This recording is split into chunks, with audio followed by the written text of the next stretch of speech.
Ang isang average na SUV ay isang patibong na nagkakahalaga ng $10,000 taon-taon sa talyer. Ngunit mayroong 15 monolith ng inhinyeriya na hindi pinapansin ng pagkaluma.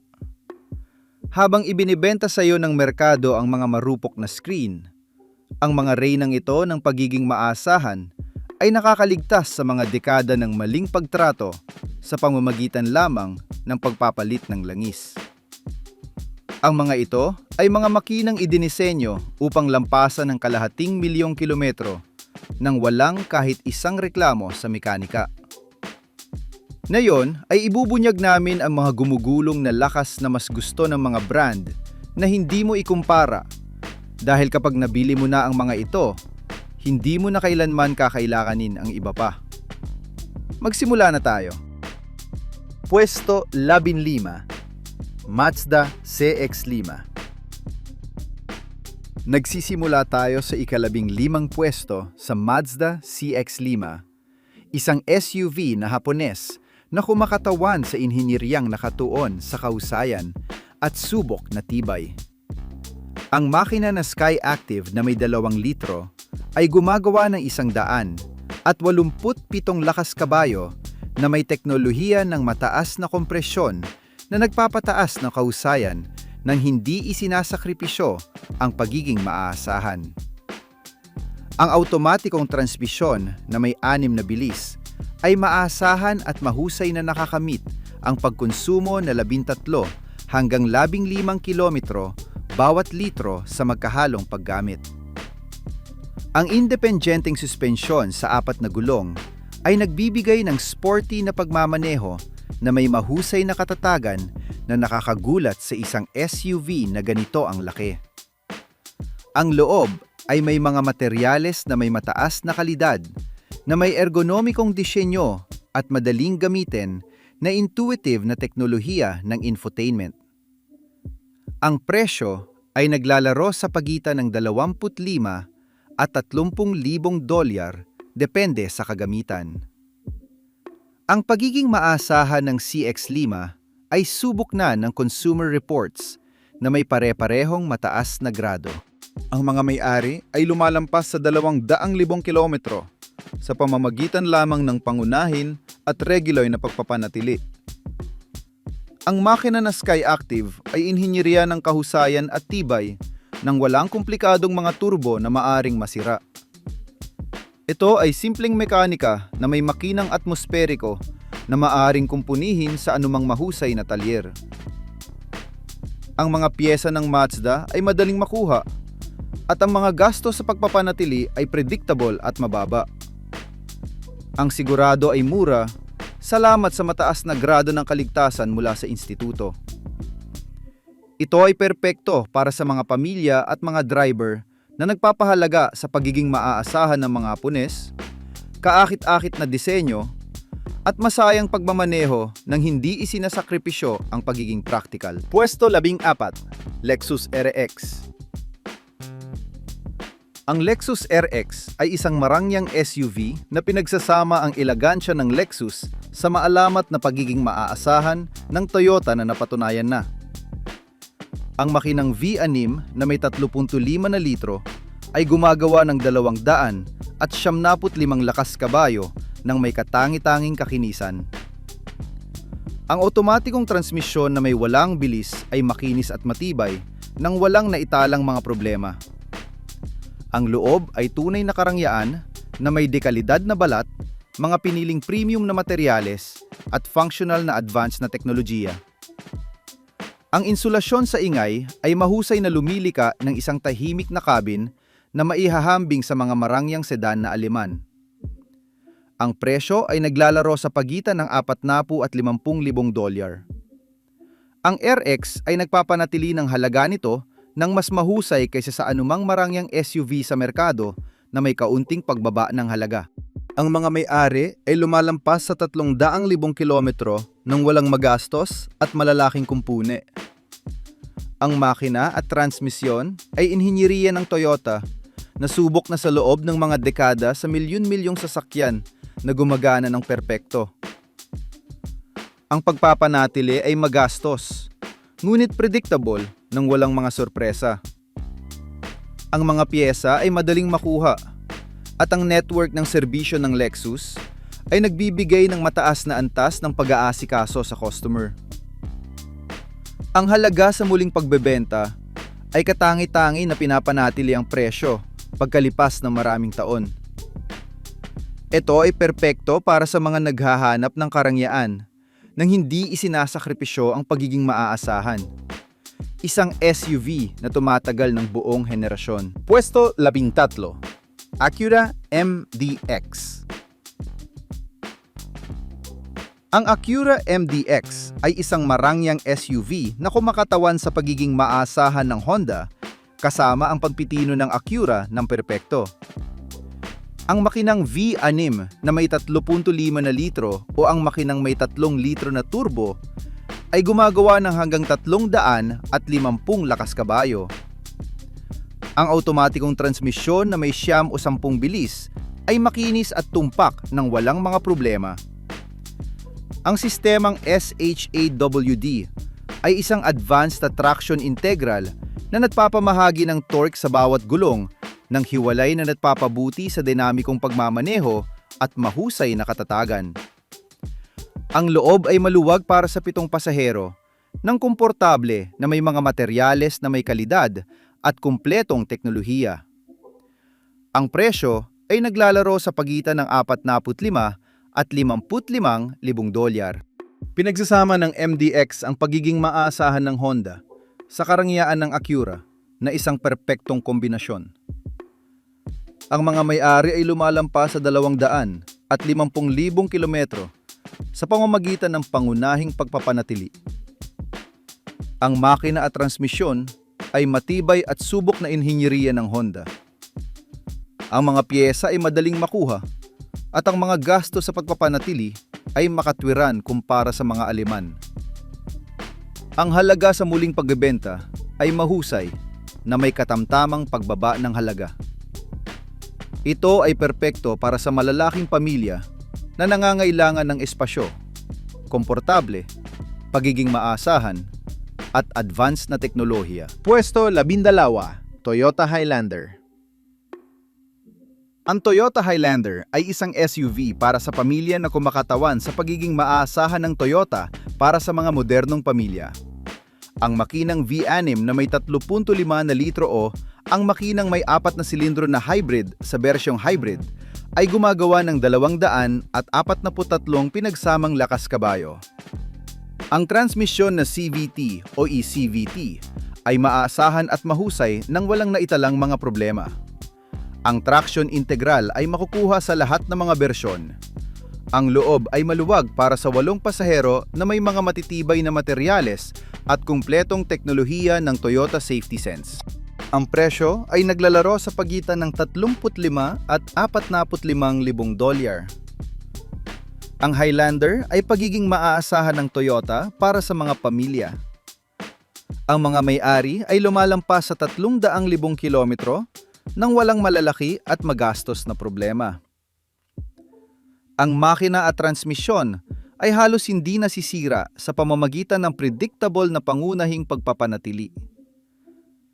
Ang mga piyesa ng Toyota ay makukuha sa lahat ng dako at kahit sinong mekaniko ay maaaring gumawa nito. Ang bersyong hybrid ay nag-aalok ng katangi-tanging kahusayan na nakakamit ang 15 hanggang 18 na kilometro bawat litro. Ang halaga sa muling pagbebenta ay mahusay na pinapanatili ang presyo sa loob ng maraming taon.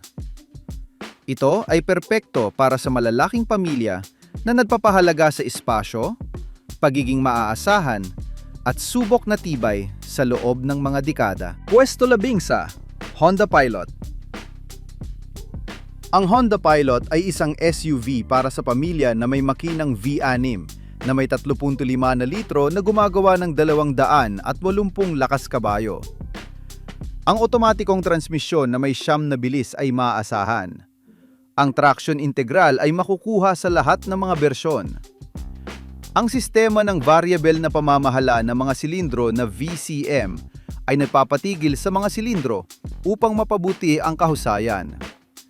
Ang loob ay maluwag para sa 8 pasahero na may maraming gamit na pagsasaayos, mga materyales na may kalidad at kumpletong teknolohiya ng Honda Sensing. Ang presyo ay naglalaro sa pagitan ng 35 at 42,000 dolyar. Ang Pilot ay pagiging maaasahan ng Honda para sa mga pamilya. Ang mga may-ari ay lumalampas sa 250,000 kilometro sa pamamagitan lamang ng regular na pagpapanatili. Ang makinang V6 ng Honda ay maalamat para sa tibay at ang transmisyon ay matibay. Ang VCM ay gumagana ng perpekto na nakakatipid ng gasolina nang hindi ikukompromiso ang pagiging maaasahan. Ang mga piyesa ng Honda ay abot kaya at makukuha. Ang mga gastos sa pagpapanatili ay mababa. Ang halaga sa muling pagbebenta ay mataas. Ito ay perpekto para sa mga pamilya na nangangailangan ng espasyo, kakayahang magamit sa iba't ibang paraan, subok na pagiging maaasahan ng mga Hapones, at advanced na teknolohiya sa kaligtasan. Pwesto 10. Subaru Outback. Ang Subaru Outback ay ang SUV wagon na halos nag-imbento ng segment ng mga crossover noong mga taon ng 70 na pinagsasama ang komportable ng sedan sa kakayahang pang off-road. Ang makinang turbo na may 2.4 na litro ay gumagawa ng 200 at 60 lakas kabayo. Ang katangi-tanging makinang boxer ng Subaru ay nagbibigay ng kahanga-hangang katatagan sa mga kurbada at mahihirap na lupain. Ang symmetrical na traction integral ay kasama sa lahat ng mga bersyon nang walang eksepsyon. Ang transmisyon na CVT ay maasahan. Ang loob ay maluwag na may mga materyales na may kalidad at advanced na teknolohiya sa kaligtasan na eyesight. Ang presyo ay naglalaro sa pagitan ng 30 at 38,000 dolyar. Ang mga Outback ay lumalampas sa 200, 300 at hanggang 400,000 kilometro sa pamamagitan lamang ng pangunahing pagpapanatili.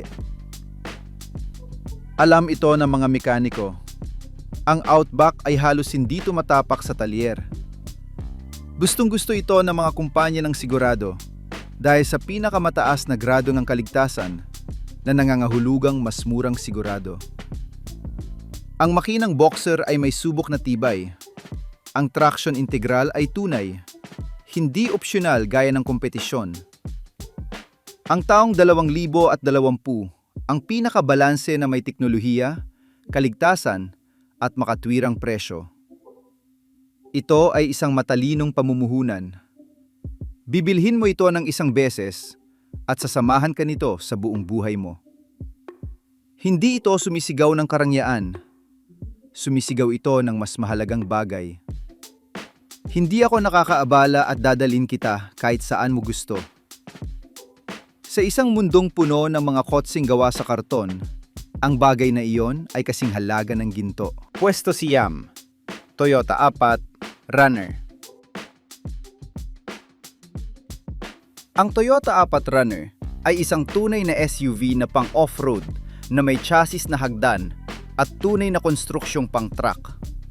Ang makinang V6 na may 4 na litro o ang makinang V8 na may 4.7 na litro sa mga naunang bersyon ay gumagawa ng 200 at 70 lakas kabayo.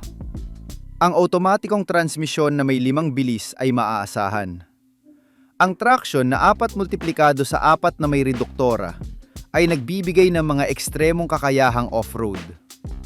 Ang suspensyong independyente sa harap at matigas na ehe sa likod ay nagbibigay ng mahusay na artikulasyon.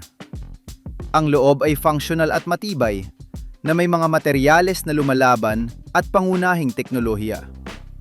Ang presyo ay naglalaro sa pagitan ng 40,000 at 50,000 dolyar. Ang 4 Runner ay isang alamat na hindi nasisira. Ang mga may-ari ay lumalampas sa 300, 400 at hanggang 500,000 kilometro na may orihinal na makina at transmisyon na buo sa pamamagitan ng pangunahing pagpapanatili. Ang makinang V6 ng Toyota ay halos immortal. Ang konserbatibong disenyo na may subok na teknolohiya na hindi radikal na nagbabago bawat taon ay resulta ng ekstremong pagiging maaasahan. Ang halaga sa muling pagbebenta ay katangi-tangi. Ang isang 4-runner na may 10 taon ay nagkakahalaga ng higit sa kalahati ng orihinal na presyo. Ang merkado ng mga segunda mano ay pinag-aagawan. Ito ay perpekto para sa mga adventurero na nangangailangan ng seryosong off-road at mga pamilya na nagpapahalaga sa tibay at pagiging simple ng mekanika kaysa sa teknolohiya ng huling henerasyon. Pwesto 8. Lexus GX. Ang Lexus GX ay isang marangyang SUV na pang-off-road na base sa Toyota Land Cruiser Prado na may chassis na hagdan at matibay na konstruksyon. Ang bagong makinang V6 na twin-turbo na may 3.4 na litro o ang V8 na may 4.6 na litro sa mga naunang henerasyon ay gumagawa ng 300 lakas kabayo. Ang otomatikong transmisyon na may 10 bilis ay maaasahan. Ang traction na 4 multiplikado sa 4 na may reduktora ay nagbibigay ng mga seryosong kakayahang off-road. Ang loob ay tunay na karangyaan na may balat, mga premium na materyales at advanced na teknolohiya. Ang insulasyon sa ingay ay mahusay. Ang presyo ay naglalaro sa pagitan ng $60,000 at $70,000. Pinagsasama ng GX ang karangyaan ng Lexus sa pagiging maasahan ng Toyota sa off-road. Ang mga may-ari ay lumalampas sa 200 at 50 hanggang 300,000 kilometro nang walang mga problema. Ang makina at transmisyon ay inhinjeriya ng Toyota na subok na sa mga ekstremong kondisyon. Ang pagpapanatili ay predictable, magastos, ngunit walang mga sorpresa. Ang mga piyesa ay makukuha at ang network ng serbisyo ng Lexus ay mahusay. Ang halaga sa muling pagbebenta ay mataas na pinapanatili ang presyo sa loob ng maraming taon. Ito ay perpekto para sa mga naghahanap ng karangyaan na may tunay na kakayahang off-road at maalamat na pagiging maasahan ng Toyota. Ito ay isang SUV na tumatagal ng mga henerasyon. Nakarating na tayo sa kalahati ng listahan ng 15 SUV na hindi kailanman nasisira. Ang susunod na 7 ay kinabibilangan ng mga ganap na maalamat, ang mga pandigdigang icon ng subok na ekstremong pagiging maasahan. Ang mga ito ay mga SUV na may milyon-milyong unit na naibenta sa loob ng mga dekada na nagpapatunay sa kanilang hindi matitinag na tibay. Matutuklasan mo ng tumpak kung bakit ang mga partikular na sasakyang ito ay kumakatawan sa mga matalinong pamumuhunan, kung saan bibili ka ng isang beses at magmamaneho ka habang buhay na may subok na inhinyeriyang Hapones. Pagiging simple ng mekanika at subok na tibay sa mga ekstremong kondisyon. Magpatuloy tayo. Pwesto 7. Honda CR-V. Ang Honda CR-V ay ang paboritong compact SUV ng publiko at ang hiya sa korona ng Honda simula noong 1995. Ito ay isang halimbawa ng pagiging maaasahan, pagiging praktikal at tibay na nagpapanatili ng reputasyon nito sa loob ng halos 3 dekada.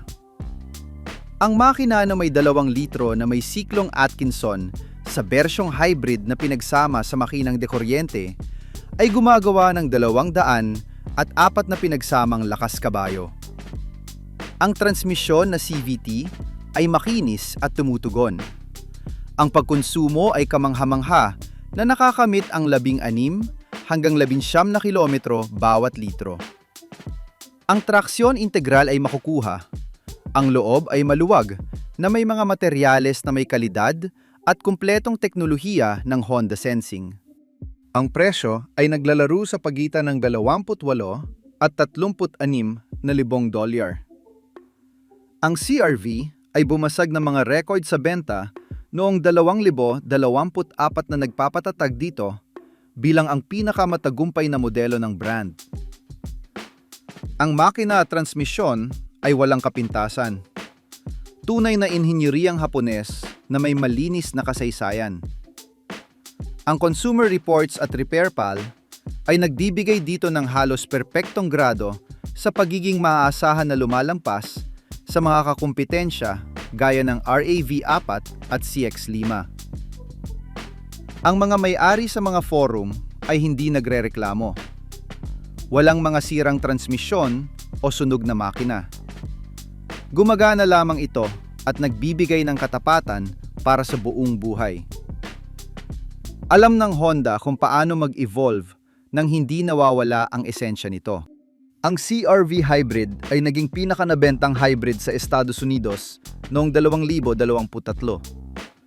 Ito ay makinis, tumutugon, at may kamanghamanghang pagkonsumo. Ang CR-V ay nalampasan ng RAV4 sa mga benta. Ang pagkakaiba ay maliit, ngunit simboliko, dahil ipinapakita nito na nakamit ng Honda ang imposible, ang kunin ng trono mula sa hari. At hindi ito sa pamamagitan ng marketing, ito ay sa pamamagitan ng mga tunay na resulta. Malinaw ang sinasabi ng mga may-ari. Hindi ito humihingi ng anumang kakaiba, dadalhin ka nito kahit saan mo gusto, at hindi ito nabibigo. Taon-taon ay nagtitiwala ka rito gaya ng sa pamilya. Ito ay perpekto upang bilhin ng isang beses at imaneho habang uhay. Tunay na matibay, ligtas, matipid, at maasahan. Pwesto 6. Toyota RAV4. Ang Toyota RAV4 ay ang SUV na sumakop sa mga kalye ng mundo at sa puso ng milyon-milyong driver na naghahanap ng isang bagay na talagang tumatagal. Ito ay parang aserong Hapones na pinagpala ng mga Diyos ng pagiging maaasahan. Nakuha ng Toyota ang tamang timpla sa perpektong formula. Ang mga tao ay hindi naghahanap ng mga komplikadong kotse o mga kahanga-hangang malalaking screen. Ang mga tao ay naghahanap ng isang sasakyan na gumagana, na hindi nabibigo at hindi nagbibibay sa iyo ng puting buhok tuwing paiandarin mo ito. Ang RAV4 ay iyon, isang SUV na madaling imaneho, matatag, at may chassis na parang bato. Ang makinang may 2.5 na litro at 4 na silindro ay hindi eksotiko o uso. Ngunit ito ay mahusay at matibay. Hindi sinusubukan ng Toyota na bentahan ka ng usok sa SUV na ito. Sinasabi nito sa iyo ang katotohanan. Maaring hindi ito ang pinakamasaya, ngunit tatagal ito sa iyo habang buhay. At tinutupad dito yon ng perpekto. May mga tunay na testimonya mula sa mga may-ari na nagsasabing ang kanilang mga RAV4 ay mayroon ng higit sa 500,000 kilometro at patuloy na tumatakbo ng walang malalaking kumpune. Oo, kalahating milyong kilometro na may parehong makina, parehong transmisyon at walang sakit ng ulo. Hindi yon nakakamit ng anumang SUV. Ang traction integral ay makukuha at ang bersyong hybrid ay nag-aalok ng katangi-tanging kahusayan. Ang presyo ay naglalaro sa pagitan ng 28 at 38,000 dolyar. Ang RAV4 ay nagpapanatili ng halaga nito na parang ginto. Ang isang gamit na RAV4 mula 10 taon na ang nakakaraan ay ibinibenta pa rin ng napakamahal dahil alam ng mga tao na ito ay isa pa ring tangke. Habang ang ibang mga brand ay nawawalan ng kalahati ng kanilang halaga paglabas sa dealer, ang RAV4 ay kabaliktaran. Mukhang isang pamumuhunan. Ang sigurado ay matipid bayaran salamat sa napakataas na grado ng kaligtasan. Kung ikukumpara sa isang Jeep Cherokee o Ford Escape, mas mura ang gastos mo sa pagpapanatili, kumpuni at sigurado. Marami ang nag-iisip na mahal ito sa simula, ngunit ang sikreto ay nasa susunod. Hindi ito hihingi sa iyo ng anumang magastos, kahit ang kahon, kahit ang makina, o mga problemang elektroniko. Ang isang RAV4 na inaalaga ang mabuti ay halos walang hanggan. Ipinapaliwanag nito kung bakit patuloy na nagbebenta ang Toyota ng higit sa 1 milyong unit kada taon sa buong mundo. Kapag ang isang kotse ay gumagana, Hindi nito kailangan ng patalastas. Ang mga may-ari ang gumagawa ng trabaho ng pagrerekomenda sa brand. Ito ay isang garantiyang may mga gulong, gaya ng pagbili ng isang bond sa pag-iimpok sa mahabang panahon. Bibilhin mo ito ng isang beses at kalilimutan mo na ang talyer magpakailanman. Pwesto 5. Subaru Forester.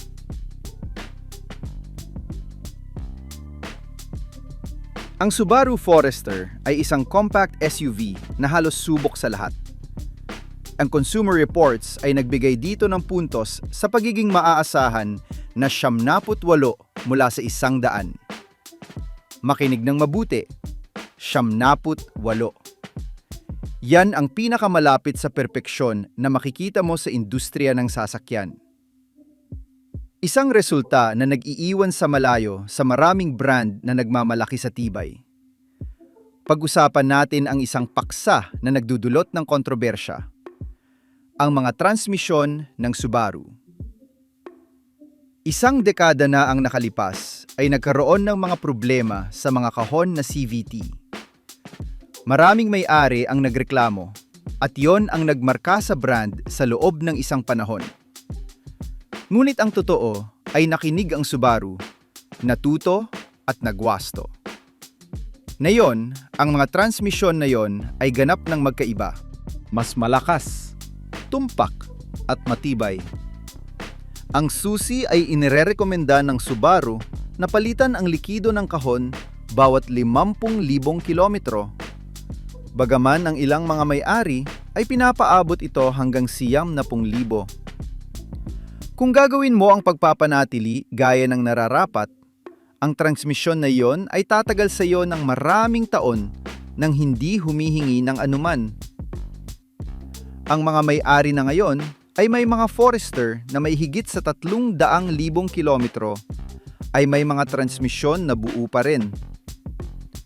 Ang makinang Boxer na may 2.5 na litro at 4 na silindro ay isang hiyas sa mekanika na nararapat sa respeto. Gumagawa ito ng 182 lakas kabayo. Salamat sa pahalang na disenyo nito na may mga magkakatapat na silindro, ang sentro ng grabidad ng kotse ay mas mababa na nagpapabuti sa katatagan at habang ang ibang SUV ay tumatagilid sa mga kurbada, ang Forester ay kumakapit sa aspalto na parang isang sasakyang pang-sports. At kung hindi pa yon sapat, binibigyan ka ng Subaru ng traction integral bilang standard kahit sa mga panimulang bersyon. Hindi mo kailangang magbayad ng libu-libong karagdagang dolyar o umakyat sa pinakamataas na bersyon. Mula sa pinakapangunahin, lahat ng Forester ay may kasamang traction total at isang napakakumpletong pakete ng kaligtasan. Yan ang pag-unawa sa customer. Yan ang paggawa ng mga kotse na iniisip ang mga tao, hindi ang marketing. Iyan ang nagpapaliwanag kung bakit ang Forester ay nananatili sa mga unang pwesto ng pagiging maasahan taon-taon. Higit pa sa disenyo o mga screen, ang mahalaga ay hindi ka nito ititirik, na hindi ito mabibigo at sasamahan ka nito sa loob ng mga dekada. Ang presyo ay naglalaro sa pagitan ng 30 at 35,000 dolyar. Ang Subaru Forester ay isang matalinong desisyon, isang SUV na hindi kailangan magkunwari, na sadyang tumutupad. Ito ay Hapones, maaasahan at may kasaysayan na walang brand na makakapagtatwa. Ito ay isa sa iilan na maaari mo pa ring bilhin ng nakapikit ang mga mata. Ito ay isang ligtas at subok na pamumuhunan. Pwesto 4. Hyundai Santa Fe. Ang Hyundai Santa Fe ay isang mabigat na kalahok na nakamit ang pwesto nito sa pamamagitan ng pagsisikap at mga konkretong resulta. Ito ang SUV na nagpabago sa kasaysayan ng Hyundai magpakailanman. Ilang taon na ang nakalipas, walang nagseseryoso sa Hyundai. Marami ang tumitingin dito bilang isang matipid na brand ng mga pangunahing kotse. Ngunit yon ay ganap ng naiwan sa nakaraan.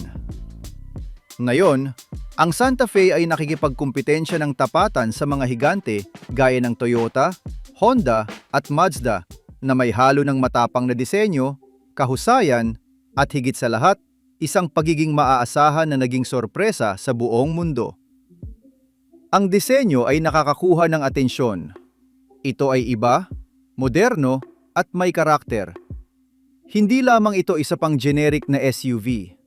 Ngunit ang tunay na naglalagay dito sa listahang ito ay hindi ang hitsura nito, kundi ang subok na tibay nito.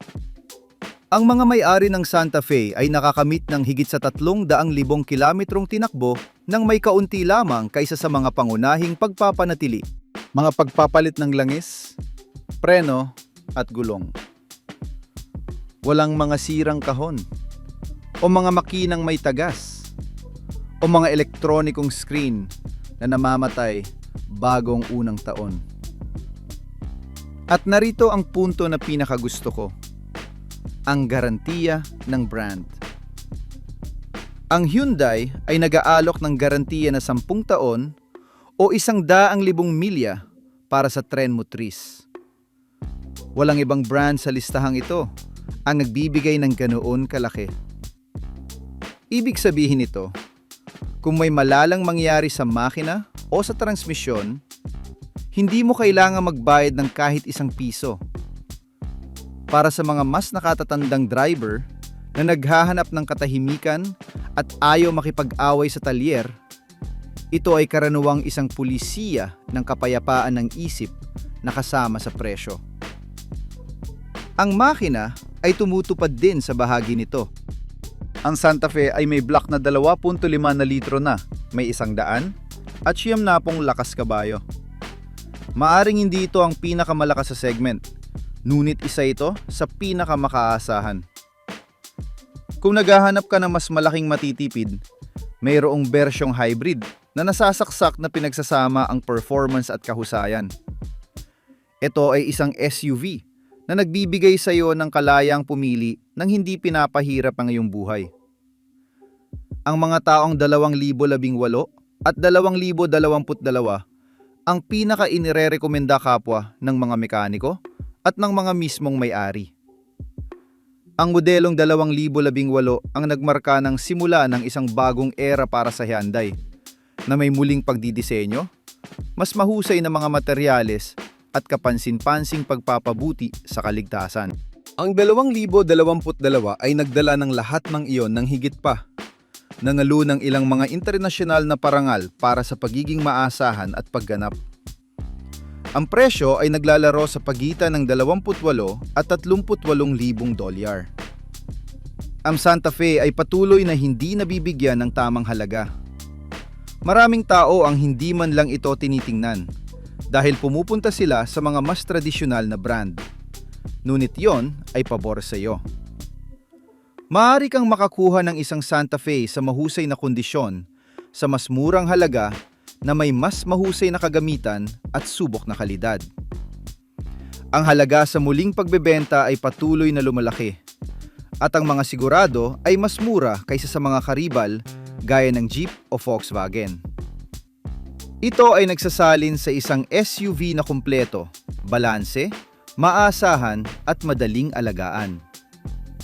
Kung naghahanap ka ng isang SUV na pinagsasama ang pagiging abot kaya, kaligtasan at tunay na tibay, itigil ang laging pagtingin sa pare-parehong mga brand at bigyan ng pagkakataon ang Santa Fe.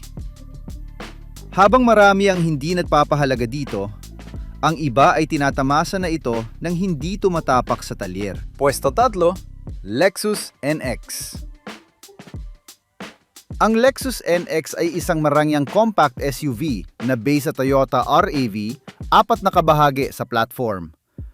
Ang makinang may 4 na silindro na turbo na may 2.4 na litro o ang bersyong hybrid ay gumagawa ng 239 na pinagsamang lakas kabayo.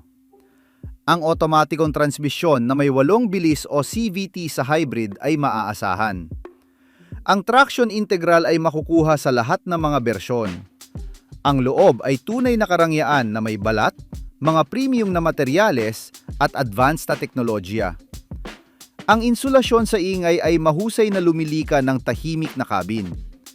Ang presyo ay naglalaro sa pagitan ng 38 at 48,000 dolyar.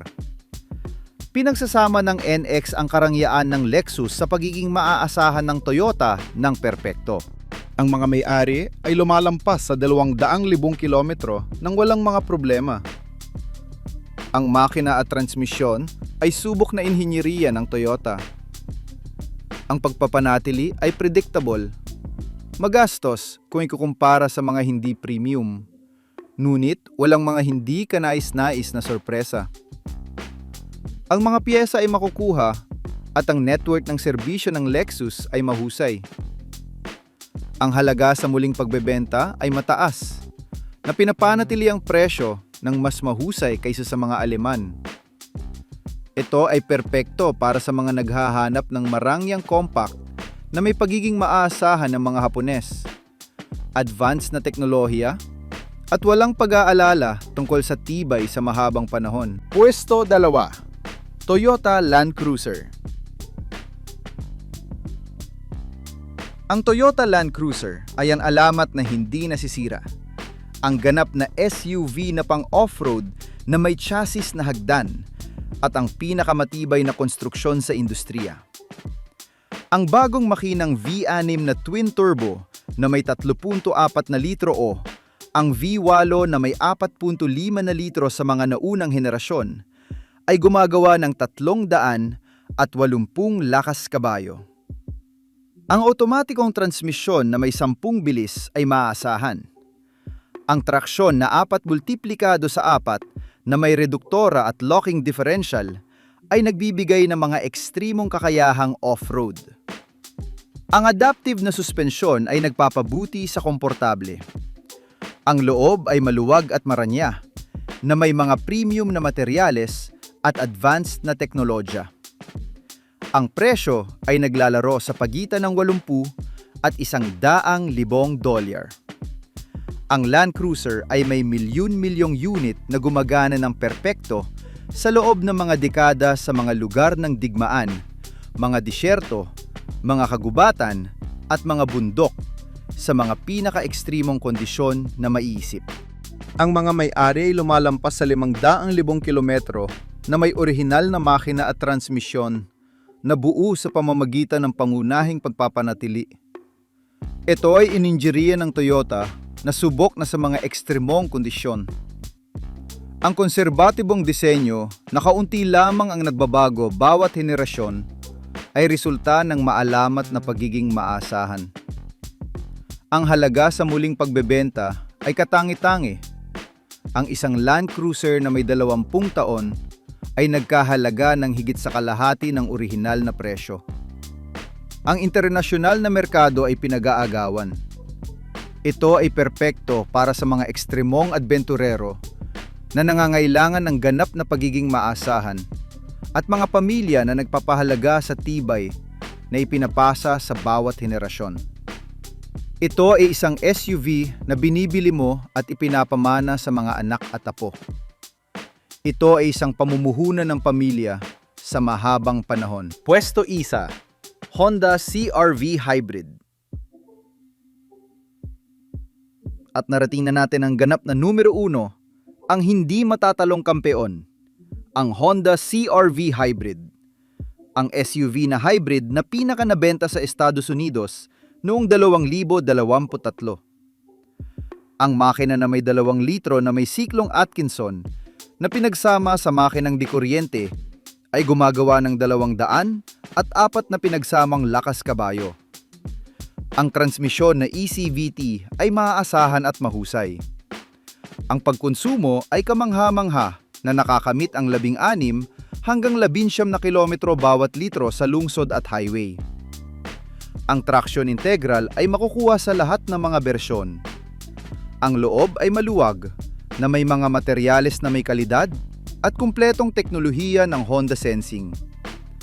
Ang presyo ay naglalaro sa pagitan ng 32 at 40,000 dolyar.